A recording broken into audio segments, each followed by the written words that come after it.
بسم اللہ الرحمن الرحیم۔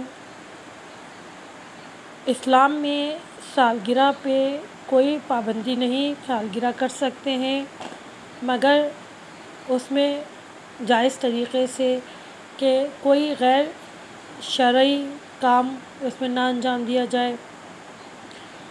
اور سالگرہ ہے کیا کہ بھئی مہمان آپ کے گھر آتے ہیں، آپ ان کو کھانا کھلاتے ہیں اور لوگ بیٹھ کے آپس میں ایک دوسرے سے گفتگو کرتے ہیں، بات چیت کرتے ہیں۔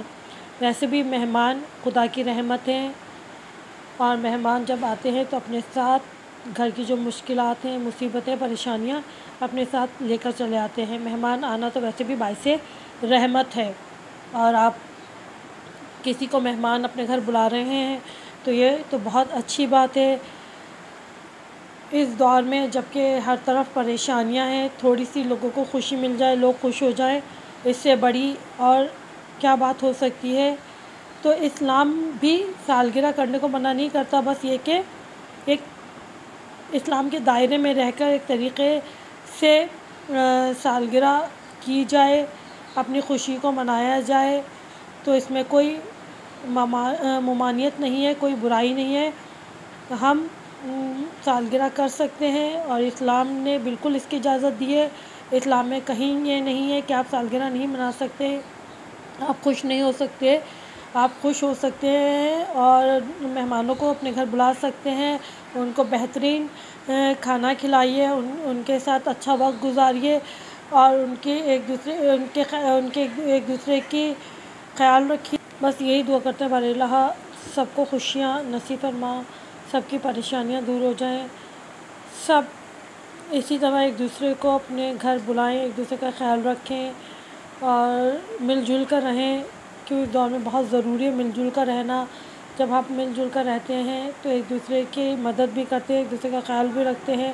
بہت ضروری ہے ایک دوسرے کا خیال رکھنا، کیونکہ اس مہنگائی کے دور میں ہمیں چاہیے کہ ہم اپنے عزیزوں کا خیال رکھیں۔ اور مہمان تو ویسے بھی پروردگار عالم کی رحمت ہے، اور مہمان برکت، جب مہمان آپ کے گھر آتے ہیں تو آپ کے گھر میں برکتیں نازل ہوتی ہیں۔ بس دعا ہے کہ پروردگار سب کو اپنے حفظ و امان میں رکھے، سب کو خوشیاں عطا فرمائے، آمین۔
Hello, guys, thanks for watching my videos.